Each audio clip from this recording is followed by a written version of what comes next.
Hello students, 11th class history. History में आज हम lesson number 3 an across three an empire across three continents an empire across three continents एक ऐसे को empire को पढ़ेंगे जो 3 कॉन्टिनेंट्स में जो है ना स्प्रेड था, फैला हुआ था। तो इससे relate first question, Nile river कौन से कॉन्टिनेंट में है? तो हम कहेंगे अफ्रीका। और ये मेनली 3 कंट्रीज में से पास होकर के मेडिटेरियन सी में आती है। वो 3 कंट्री कौन कौन सी हैं? Egypt, Sudan, Uganda. ये रिवर वर्ल्ड की सबसे लॉन्गेस्ट रिवर है। ये रिवर की इम्पोर्टेंस यहाँ इसलिए भी है कि इस रिवर के आसपास रीड्स के ट्री थे, जिसे हम सरकंडा बोलते हैं। उससे लिखाई का जो है ना काम, वर्क जो है ना वो होता था। नेक्स्ट क्वेश्चन, रोमन एम्पायर कौन से 3 कंट्रीज की सीमा मिलाता है? Western Asia, north Africa, south Europe. यहां पर ये एम्पायर जो है ना फैला हुआ था। यूरोप और अफ्रीका के बीच में कौन सा सी है? तो आंसर है मेडिटेरियन सी, भूमध्य सागर, जिसे रोमन एम्पायर का हार्ट भी कहा जाता है। रोमन एम्पायर में वुमेन्स की कंडीशन जो थी वो लीगली बहुत अच्छी थी। उनको लीगल राइट्स मिले हुए थे। यहाँ की जो इकोनॉमी थी वो किसके बेस पर चलती थी? यहाँ पर स्लेव सिस्टम था। तो स्लेव सिस्टम पर यहाँ की इकोनॉमी जो है वो रखी हुई थी, टिकी हुई थी। यहाँ स्लेव सिस्टम, यहाँ इतने ज़्यादा स्लेव रोमन एम्पायर में थे कि टोटल पॉपुलेशन का बहुत बड़ा पार्ट हिस्सा लिबर्टी से वंचित था। यानी जो स्लेव लोग हैं उनको किसी भी तरह की लिबर्टी यहाँ पर नहीं मिली हुई थी। कहाँ पर? रोमन एम्पायर के टाइम में। फर्स्ट सेंचुरी में जूलियस सीजर के टाइम में रोमन एम्पायर ब्रिटेन और जर्मनी तक फैला हुआ था। यानी हम ये कह सकते हैं कि यूरोप के नॉर्थ वेस्ट तक जूलियस सीजर के टाइम में ये एम्पायर फैल चुका था। जूलियस सीजर एक बहुत ही ग्रेट रूलर इस एम्पायर का माना जाता है, जिसका टाइम पीरियड फर्स्ट सेंचुरी था। रोमन एम्पायर के ईस्ट में कौन सी लैंग्वेज मेन थी? ईस्ट में ग्रीस। रोमन एम्पायर के वेस्ट में कौन सी मेन लैंग्वेज थी? लैटिन। आज जितनी भी यूरोपियन लैंग्वेज हैं उनकी उनकी माँ जो है वो लैटिन मानी जाती है। चाहे वो आयरिश है, चाहे वो स्कॉटिश है, इंग्लिश है, इटालियन है, ये किससे निकली हैं? सभी की सभी लैटिन से।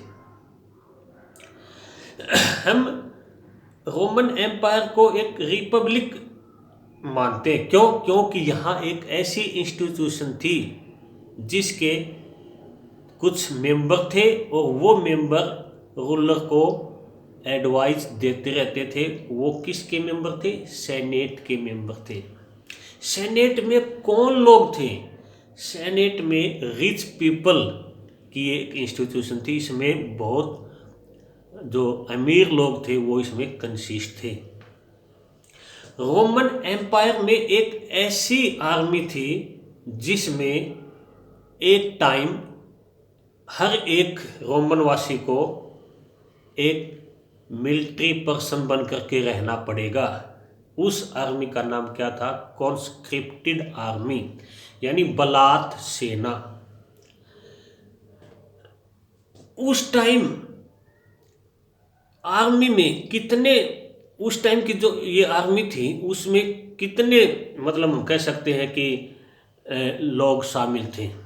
रोमन एम्पायर में ये माना जाता है कि बहुत बड़ी आर्मी थी। 6 लाख जो है ना सेना उस टाइम रोमन एम्पायर में मानी जाती थी। नियरेस्ट किसे कहा जाता है? रोमन एम्पायर का ईस्टर्न पार्ट, यानी मेडिटेरियन सी के ईस्ट में रहने वाले लोगों को नियर ईस्ट कहा जाता है। यानी हम ये कह सकते हैं कि एशिया कंट्री का वेस्टर्न पार्ट क्या है? नियर ईस्ट, निकटवर्ती पूर्व। नेक्स्ट क्वेश्चन, रोमन एम्पायर जो है, हम ये कह सकते हैं कि रोमन मेडिटेरियन सी के साउथ में टेंजियर्स और कार्थेज, अलेक्जेंड्रिया, ये अफ्रीका के मेडिटेरियन सी के साउथ में मेन सिटी थे।